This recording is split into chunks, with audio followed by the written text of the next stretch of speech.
Hello everyone, मैं हूं सुखराम कुमावत और मैं लेके आया हूं आपके लिए easy to learn physics classes. Friends, अपना जो लेक्चर चल रहा था वो चल रहा था रिफ्रैक्शन के ऊपर। रिफ्रैक्शन में अपन ने एक लास्ट लेक्चर स्टडी कर चुके हैं। आज अपन पढ़ेंगे refraction through a glass slab and उसके अपन फाइंड आउट करेंगे लेटरल शिफ्ट। यदि आपने पुराना लेक्चर स्टडी नहीं किया अभी तक तो फटाफट पहले पुराना लेक्चर स्टडी करके आइए ताकि अपन ये लेक्चर आसानी से समझ सके, बिल्कुल मजेदार अंदाज में। तो आज का लेक्चर शुरू करते हैं। Refraction through a glass slab and lateral shift. अपने पास एक ग्लास स्लैब है। ग्लास स्लैब के लिए अपन क्या करना है, उसका रिफ्रैक्शन फाइंड आउट करना है और जो रे इंसिडेंट हो रही है और जो रे इमर्जेंट हो रही है उनके बीच में कितना शिफ्ट आया, कितना वो डिस्प्लेस हुई, वो लेटरल शिफ्ट अपने को फाइंड आउट करनी है। तो लेट्स बिगिन, शुरू करते हैं। अपन देखेंगे ये अपनी एक ग्लास स्लैब है। क्या है अपने पास? एक ग्लास स्लैब है। ये अपनी ग्लास स्लैब, ये अपन ने क्या ड्रॉ कर दिया? नॉर्मल। नॉर्मल किससे ड्रॉ करते हैं अपन? इंसिडेंट एंगल और रिफ्लेक्टेड एंगल फाइंड आउट करने के लिए, राइट। ये अपन ने क्या किया? Incident ray. ये क्या है अपनी?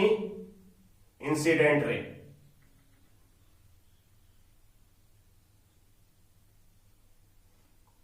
इंसिडेंट रे ए बी मान लिया।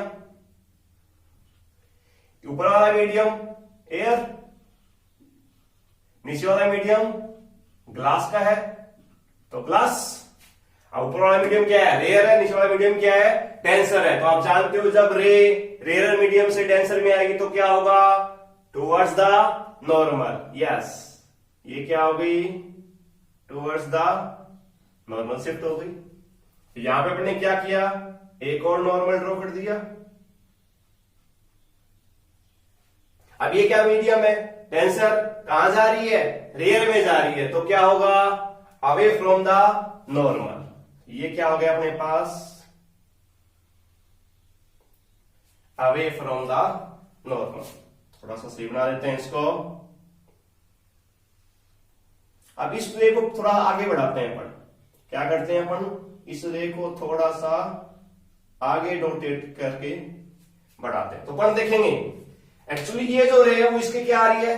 पैरेलल आ रही है। But incident ray, emergent ray, this is incident ray, this is reflected ray B C, this is emergent ray C D. Emergent रे जो है वो इंसिडेंट रे की तुलना में थोड़ी सी क्या हो गई है? शिफ्ट हो गई है, थोड़ी सी डिस्प्लेस हो गई है। ये अपने को डिस्प्लेसमेंट निकालना है। Is that clear?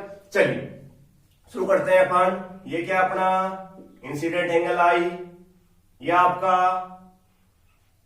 Reflected angle. तो नाम देते हैं इसको I1, इसको नाम दे दिया मैंने R1। यह आपका इंसिडेंट एंगल, इसके लिए इंसिडेंट हुआ तो क्या बोलोगे इसे आप? I2। ये रिफ्लेक्टेड एंगल R2। यहां तक कोई डाउट नहीं है। ग्लास स्लैब को नेमिंग कर देते हैं P, Q, R and S। ये नेमिंग कर दिया अपन ने। अब हम देखते हैं इंसिडेंट रे, रिफ्लेक्टेड रे और ये आपकी इमर्जेंट रे। यहां तक कोई डाउट नहीं है किसी को। इंसिडेंट एंगल 4 फेस PQ के लिए, ये incident angle I2 face RS के लिए। तो अपन बात कर रहे हैं इसकी आगे देखेंगे फ्रॉम फिगर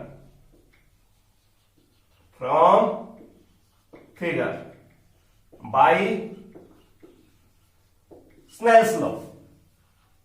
क्या यूज करना है अपने को? स्नेल्स लॉ यूज करना है। तो स्नेल्स लॉ क्या कहता है अपने को?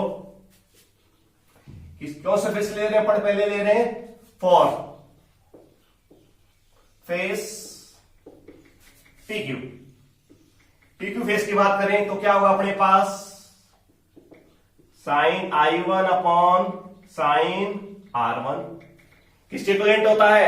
स्नेल्स लॉ किसके इक्विवेलेंट होता है? जी हां, रिफ्रैक्टिव इंडेक्स म्यू के। तो एयर के रेस्पेक्ट में ग्लास का चाहिए अपने को तो क्या लिखेंगे अपन? A mu G, refractive index of glass with respect to air. कोई डाउट नहीं यहां तक? चलिए equation number first, is that clear? For face RS। Now for face RS के लिए क्या लिखेंगे अपन?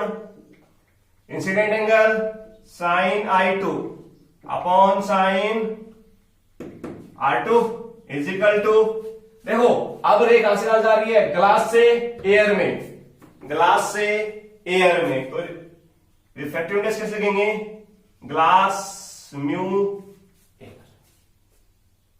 जिसमें रे जा रही है वो बाद में लिखा जाएगा, जिससे रे आ रही है वो पहले लिखा जाता है। लिखने का तरीका है। इक्वेशन नंबर 2, दोनों इक्वेशन क्या करते हैं? मल्टीप्लाई करते हैं। Multiplying equation first and second, दोनों क्वेश्चन क्या करना है अपने को? मल्टीप्लाई करना है। तो देखिए फटाफट मल्टीप्लाई करते हैं। Sine I1 upon sine R1, multiply का sign, sine R2 upon sine I2, sorry, sine I2 upon sine R2 is equal to air mu G glass mu air. क्या था? कोई डाउट नहीं है? और आप जानते हो, सिंस अपन जानते हैं ग्लास म्यू एयर कह सकते हो आप 1 अपॉन एयर म्यू ग्लास, लिखा जा सकता है ये। तो यहां से क्या लिखेंगे अपन? Air mu glass multiply 1 upon air mu glass. तो ये इससे कैंसिल, वैल्यू कितनी बची? केवल 1। और यहां देखेंगे अब PQ is parallel to RS, PQ is parallel to RS, then angle R1 और एंगल I2, ध्यान से देखेंगे। एंगल R1 मैं दिखा रहा हूं आपको, देखेंगे एंगल R1 और एंगल I2 क्या बन रहा है? देखो क्या बन रहा है? अल्टरनेटिंग एंगल बन रहे हैं, तो दोनों एंगल आपस में क्या होंगे? इक्विवेलेंट होंगे। तो यहां से क्या लिख सकते हो आप? यहां से क्या लिखा जा सकता है अपने लिए? इसी के आगे लिखता हूं, इज इक्वल टू 1, ये तो 1 आ गया। Since PQ is parallel to RS, so क्या होगा? R1 is equal to I2, R1 is equal to क्या है? I2 है। R1 is equal to I2, तो I2 और R1 आपस में क्या हो जाएंगे? कैंसिल हो जाएंगे। क्या बचेगा अपने पास? Sine I1 upon sine R2 is equal to 1। Sine I1 upon R2 is equal to 1, this implies अपन कह सकते हैं sine I1 is equal to sine R2। इश्यू कह सकते हो आप similarly I1 is equal to R2। Incident angle is equal to emergent angle, incident angle is equal to emergent angle. ये दोनों एंगल सेम है, तो इंसिडेंट रे और इमर्जेंट रे दोनों एक दूसरे क्या होंगी? पैरेलल होंगी। बट ये जो इमर्जेंट रे है वो क्या हो जाती है? थोड़ी सी डिस्प्लेस हो जाती है। इस डिस्प्लेसमेंट क्या कहते हैं? Lateral displacement. इस डिस्प्लेसमेंट क्या कहते हैं अपन? Lateral displacement. और इसकी जो परपेंडिकुलर डिस्टेंस होती है, क्या होती है? Perpendicular distance. इस परपेंडिकुलर डिस्टेंस को अपन क्या कहते हैं? Lateral shift.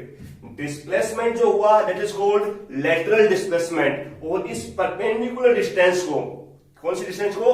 परपेंडिकुलर डिस्टेंस को, जो किस बीच में बन रही है? आपके इमर्जेंट रे और इंसिडेंट रे के बीच की परपेंडिकुलर डिस्टेंस को क्या कहेंगे?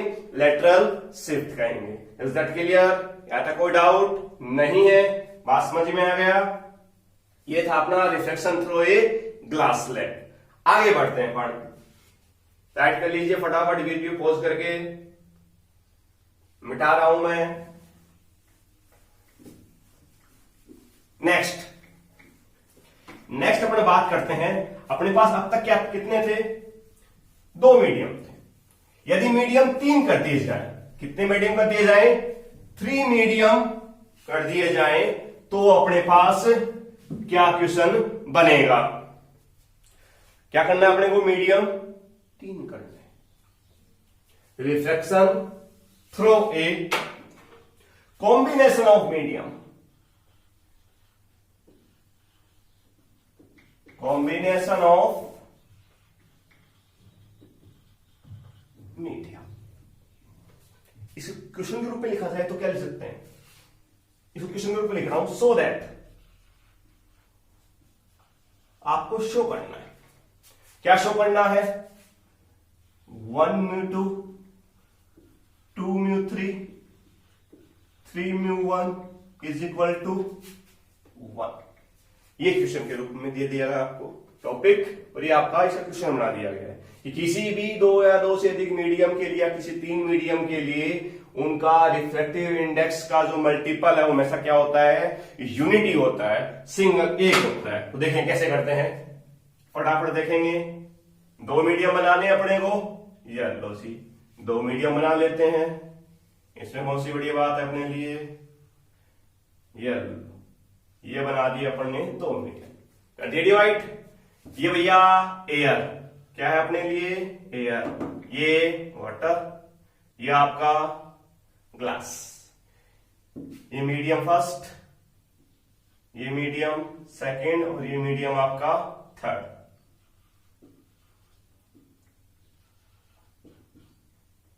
क्या था, कोई डाउट नहीं है? क्या करें, वही काम अपना पुराना वाला, नॉर्मल ड्रॉ किया, इंसिडेंट रे, ऊपर एयर नीचे क्या है वाटर, टेंशन में जा रही है तो क्या होगी रे, टुवर्ड्स द नॉर्मल। दोबारा क्या किया अपन ने, नॉर्मल ड्रॉ किया, वाटर से ग्लास में जा रही है, टेंशन में जा रही है, दोबारा से क्या होगी, टुवर्ड्स द नॉर्मल होगी। दोबारा फिर से क्या किया अपन ने, नॉर्मल ड्रॉ किया। अब ग्लास से एयर में जा रही है, नीचे क्या बचा हुआ अपने पास, एयर है, तो क्या होगा, away from the normal, away from the normal. अब हम जानते हैं ये एंगल आपका आई, ये मैंने क्या बोल दिया R1, अपन जानते हैं ये R1 है तो ये भी क्या होगा R1। अभी भी अपने प्रूव किया है, ये मैंने बोल दिया R2, कितना R2, और अभी अपने प्रूव किया यदि ये R2 तो ये भी कितना होगा R2, और ये मैंने क्या कह दिया R। Clear that? अपने प्रूफ क्या करना है, 1 लाने के लिए ये दोनों एंगल आपस में क्या होंगे, बराबर होंगे। क्लियर? चलिए शुरू करते हैं फटाफट। पहले क्या करें, जब रे किसमें जा रही हो, एयर से वाटर में जा रही हो, दूसरा केस क्या लेंगे, वाटर से ग्लास में जा रही हो, तीसरा केस क्या लोगे, ग्लास से एयर में जा रही हो। तो फर्स्ट केस सॉल्यूशन देखते हैं इसका। Solution first, when air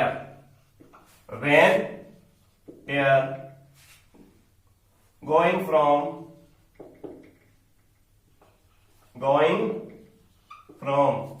medium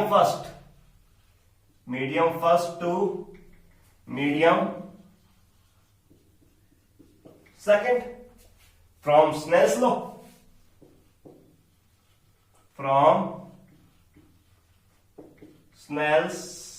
क्या कहता है Snell's law, sine I upon में sine R1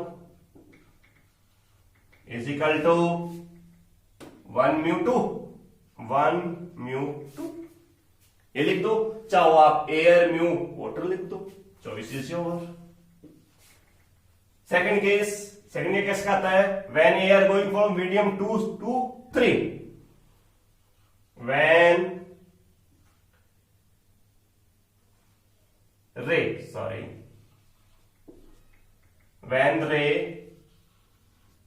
going from medium second to medium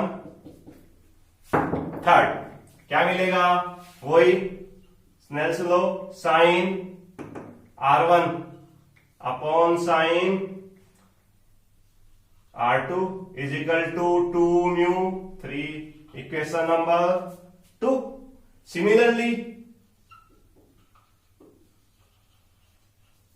क्या लिख सकते हो आप, जब 3 से किस में जाए, 1 में जाए, तो क्या मिलेगा आपके पास, sine R2 upon sine R is equal to 3μ1, equation number 3। यहां तक कोई डाउट नहीं है। अब क्या करें, multiplying all three equations, multiplying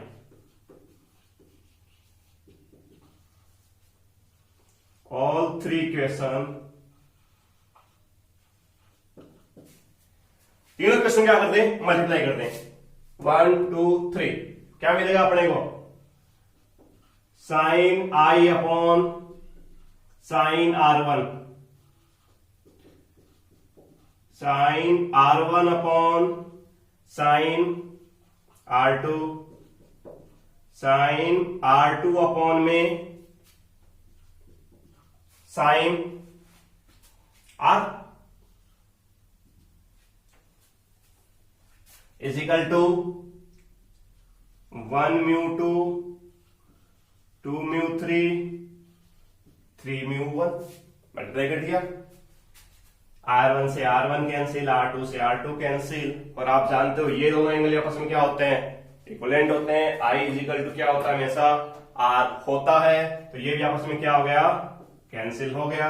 और बस बचा क्या, यहां लिख देता हूं मैं 1μ2, 2μ3, 3μ1 इज इक्वल टू, ये अपना काम हो चुका है जो से पूछा गया था।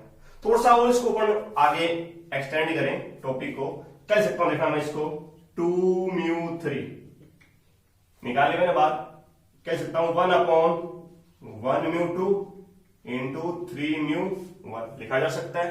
और आप ये भी जानते हो 3μ1 कह सकता हूं मैं 1 अपॉन 1μ3, इसका एलसीएम लिखा जा सकता है। लिखूं क्या मिलेगा आपको, 2μ3 इज इक्वल टू 1μ3, ऊपर चला गया, रिवर्स हो गया 1μ2। ये फॉर्मूला याद रखना, बहुत काम आएगा कि जब 2 से 3 में जा रहा हो तो उसका अपन लिख क्या सकते हैं, 1 से 3 रेशियो ऑफ 1 से 2। Is that clear?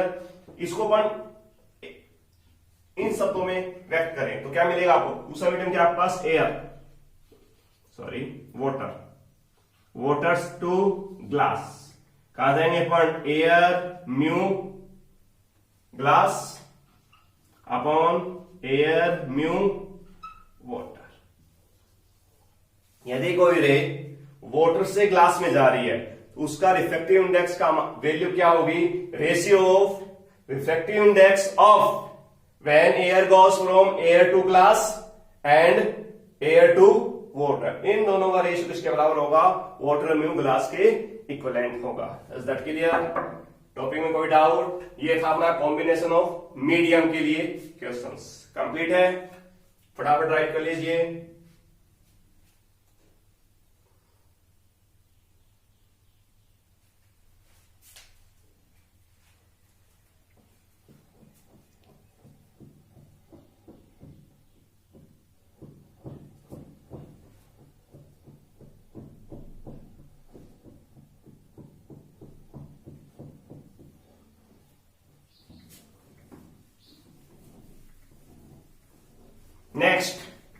नेक्स्ट में बात करते हैं कि रिफ्लेक्शन अपने प्रैक्टिकल लाइफ में कहां कहां काम आता है। रिफ्लेक्शन अपने प्रैक्टिकल लाइफ में, नॉर्मल लाइफ में, जनरल लाइफ में कहां कहां काम आता है। अब हम पढ़ेंगे practical application of reflection. Practical application, practical application of refraction.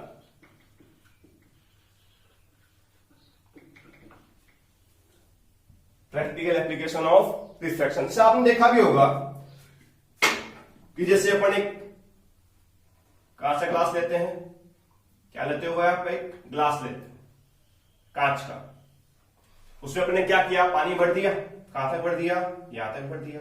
उसमें अपने क्या किया, एक पेंसिल, क्या किया, एक पेंसिल डुबोई, अपने पेंसिल क्या कर दिया, डुबो दिया। Clear that?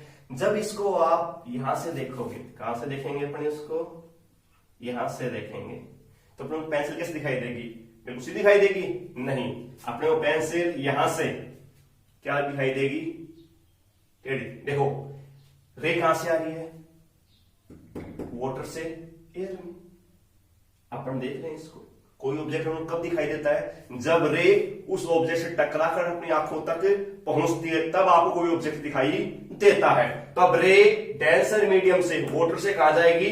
एयर में जाएगी। तो अपन जानते हैं जब भी रे वाटर से एयर में जाएगी या डेंसर मीडियम से रेयर मीडियम में जाएगी, तो लाइट रे क्या हो जाएगी?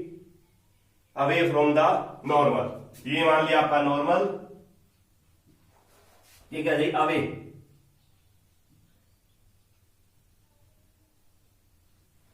पेंसिल आप कैसे दिखाई देगी? तिरछी दिखाई देगी। It's a practical of reflection. कई बार आप देख भी सकते हो, आप एक ग्लास लेना, उसमें पेंसिल डुबो देना, तो पेंसिल आपको तिरछी दिखाई देगी। दूसरा एग्जांपल, इसी के अंदर यदि अपन कोई सिक्का डाल दे, क्या डाल दो? एक कॉइन डाल दिया आपने, तो कॉइन आप एक्चुअली आपको यहां दिखाई नहीं देगा। कहां दिखाई देगा आपको कॉइन? अप्रोक्स यहां से दिखाई देगा, पेन से ऊपर उठा हुआ दिखाई देगा। ये भी एक प्रैक्टिकल किसका है? रिफ्रैक्शन का। ठीक है, अब इस प्रैक्टिकल को अपन क्या करते हैं? मैथमेटिकली या डेरिवेशन की फॉर्म में क्या करते हैं? प्रूव करते हैं। चलो तो शुरू करते हैं। टॉपिक अपना लगा देते हैं real and apparent depth. Real and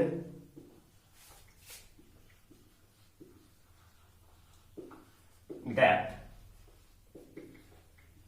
कि रियल में कितनी डेप्थ है और अपरेंट में हमको क्या दिखाई दे रहा है। तो देखेंगे, मान लिया अपने पास ये एक जार है, एक पानी का जार है, कोई दिक्कत नहीं है। इसमें यहां पर मैंने पॉइंट ऑब्जेक्ट रख दिया।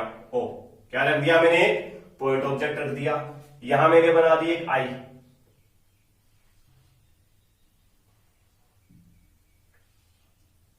इसको क्या कर रहे हो आप? देख रहे हो। Clear that? ये यहां तक क्या भरा हुआ है? इसके अंदर पानी भरा हुआ है। Is that clear? एक रे तो मान लिया अपन ने सीधी गुजार दी। आप जानते हो जो रे सीधी जाती है नॉर्मल के अलाउंग होती है, उसमें कोई बैंड नहीं आता। एक रे अपने क्या की? तिरछी गुजारी। Clear that? इसे क्या करना है अपन? नॉर्मल ड्रॉ कर देंगे। ये मैंने क्या किया? नॉर्मल ड्रॉ कर दिया। ये वाटर और ये एयर है, ये वाटर है और ये एयर है। डेंसर टू रेयर्स आ रही है, तो क्या होगा? Away from the normal. ये क्या हो गई? Away from the normal. इस रे को अपन क्या करते हैं? पीछे बढ़ाते हैं। पीछे बढ़ा दिया, ये मान लिया मैंने। जब आप इस रे को देखोगे तब क्या दिखाई देगा कि एक्चुअली जो ऑब्जेक्ट जो ओ पे रखा हुआ है वो ओ पर नहीं दिख रहा आपको। कहां दिख रहा है आपको? आई पर दिख रहा है। उसकी वर्चुअल इमेज आपको कहां दिखाई देगी? आई पर दिखाई देगी। This is apparent. ये जो होगी वो क्या होगी? इसकी अपरेंट डेप्थ होगी। और ये क्या है? इसकी रियल डेप्थ। मैं लिख देता हूं यहां से, ये वाली ये है रियल डेप्थ, रियल डेप्थ। और ये क्या आपकी?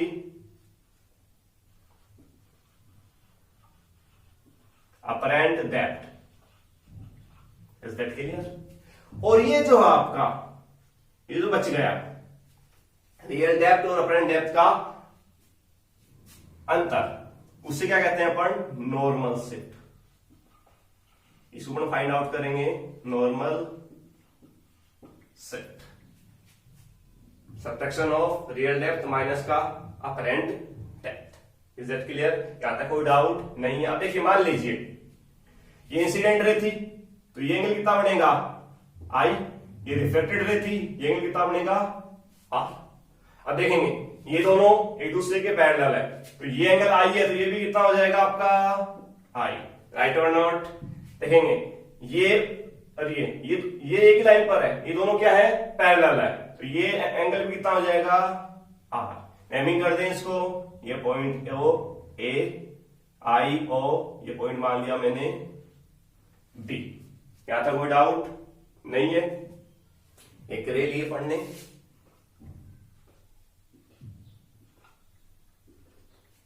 यहां तक किसी को कोई डाउट नहीं है?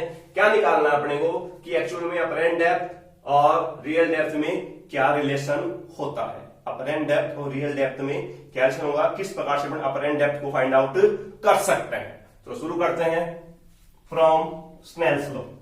फ्रॉम स्नेल्स लॉ, ये बड़ा काम की चीज है स्नेल्स लॉ। क्या कहता है Snell's law? Sine I upon में sine R, sine I upon में sine R, sine I upon में साइन आर। क्या लिखूं आगे भाई?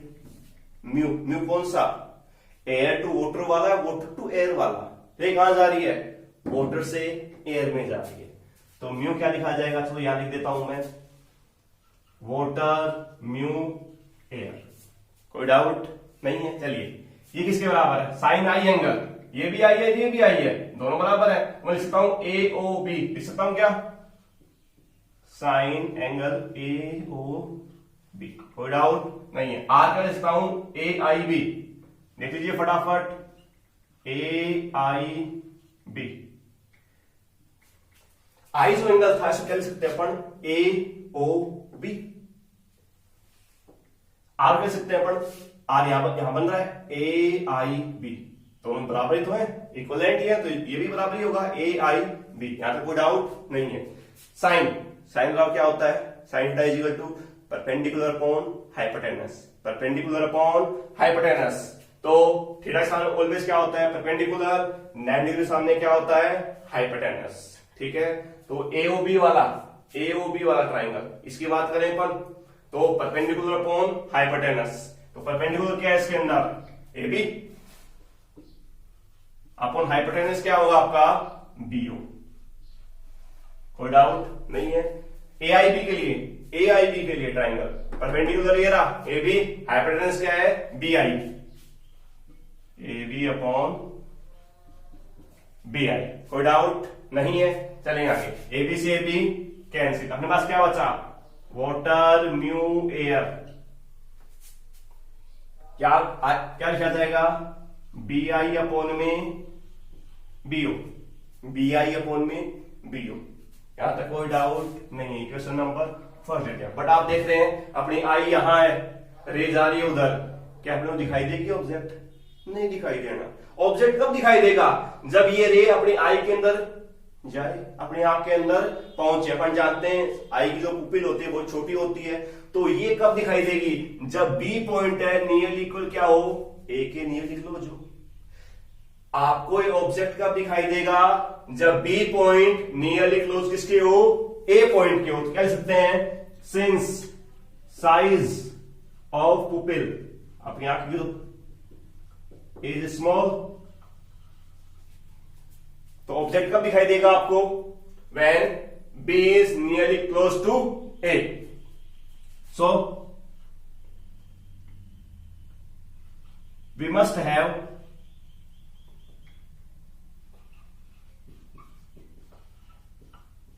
point B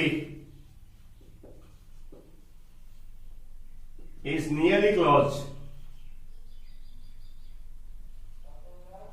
nearly close to point A, nearly close to point A.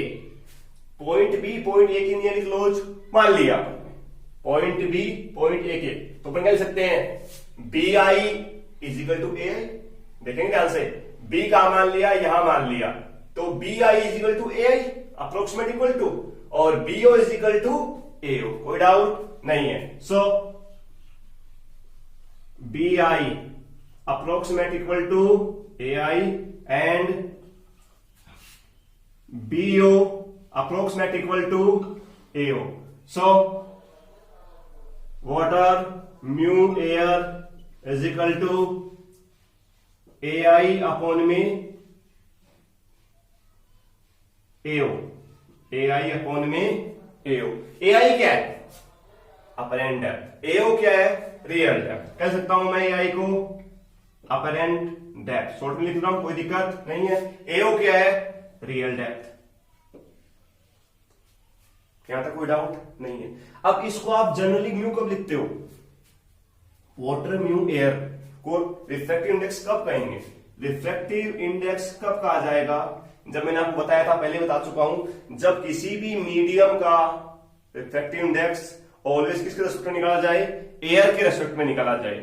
किसी भी मीडियम का रिफ्रैक्टिव इंडेक्स यदि एयर के रेस्पेक्ट में लिखा जा रहा है तो उसे जनरली क्या कह देते हैं? रिफ्रैक्टिव इंडेक्स कह देते हैं। तो अब तो किसके रेस्पेक्ट में? एयर का वाटर के रेस्पेक्ट में। क्या करते हैं? इसका रेसिप्रोकल करें। रेसिप्रोकल करेंगे तो क्या मिलेगा आपको? यहां लिख देता हूं मैं, इसका रेसिप्रोकल करते हैं तो क्या मिलेगा आपको? Air mu water. तो इसका रेसिप्रोकल करते हैं, real depth upon apparent depth. Real depth upon apparent depth, इसको क्या बोल सकते हैं अपन? Refractive index. कोई डाउट नहीं है। यहां से निकालना क्या था? अपरेंट डेप्थ निकालनी थी। तो this implies apparent depth is equal to, इसको इधर ले जाओ, इसको नीचे ले जाए, तो real depth upon refractive index. Apparent depth is equal to real depth upon refractive index. This is a formula किसके लिए? अपरेंट डेप्थ के लिए। कोई डाउट नहीं है। अपन ने क्या किया था?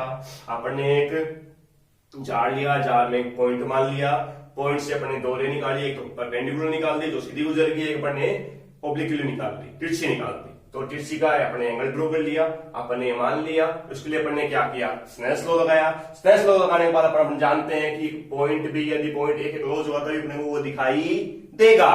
तो अपन ने क्या किया? बी को ए के क्लोज मान लिया, इसको आगे सोल्व किया तो अपने पास क्या मिल गया? अपने को रिफ्रैक्टिव इंडेक्स मिल गया, रियल डेप्थ मिल गई और अपरेंट डेप्थ। अपरेंट डेप्थ का फॉर्मूला अपने पास आ चुका है। अब मैंने थोड़ी सी बात बताई थी आपको कि ये नॉर्मल शिफ्ट, ये क्या होता है? Normal shift. इसकी अपन फाइंड आउट करें। ये तो अपना फॉर्मूला यहां तक हो चुका है। इसको आगे अपन निकालें नॉर्मल शिफ्ट को। यहां लिख देता हूं मैं specially normal shift. Normal shift, normal shift क्या होगी?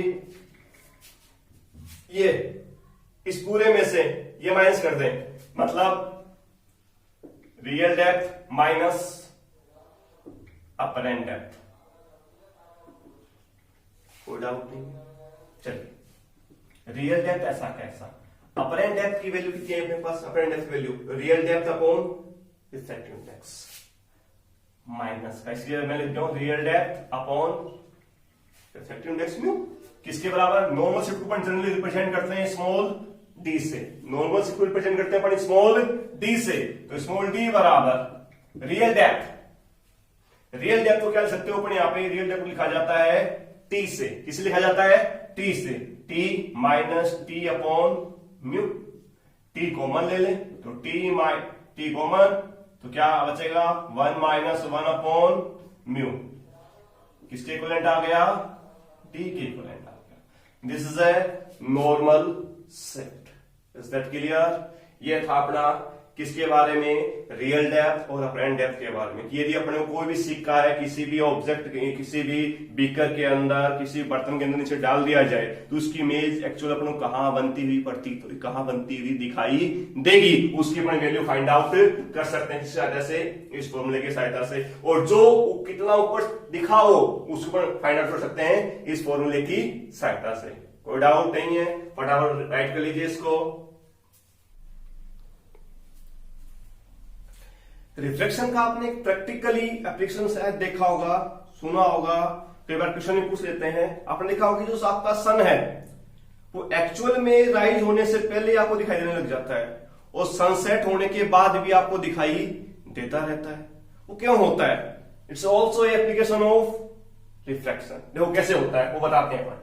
मान लिया ये आपकी अर्थ है, क्या ये अर्थ, ये अर्थ का सरफेस। अपन जानते हैं अर्थ के ऊपर जो एयर है, एटमॉस्फेरिक है, जो सरफेस है, एटमॉस्फेरिक सरफेस है, वो डिफरेंट लेयर में फैला हुआ है। अपने सरफेस के पास एयर ज्यादा डेंस है, जैसे जब हम ऊपर बढ़ते जाएंगे वैसे उससे डेंसिटी कम होती जाएगी। तो ये लेयर्स हैं। ये किसकी लेयर्स हैं? अपनी एयर की। अलग अलग डेंसिटी की एयर है। आपका सन ये इसका अपन ने क्या मान लिया, ओरिजिन मान लिया। पहले आपका सन मान लिया यहां है, कहां है, यहां, इसी पोजिशन मान ली मैंने ए, कोई दिक्कत नहीं है। ये सन है अपना,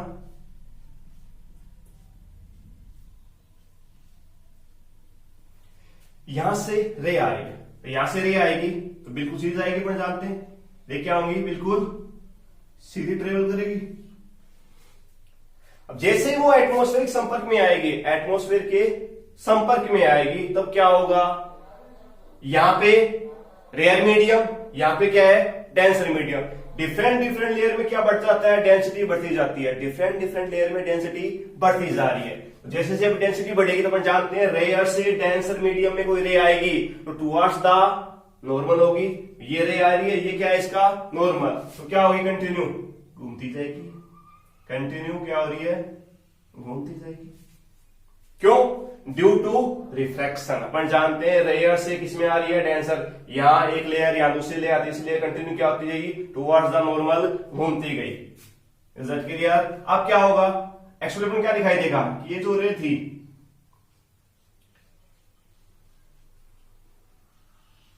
इसकी एक्चुअल पोजीशन क्या दिखाई देगी, यहां दिखाई देगी कि सन एक्चुअल के अंदर वहां नीचे नहीं है कहां पे, ऊपर है।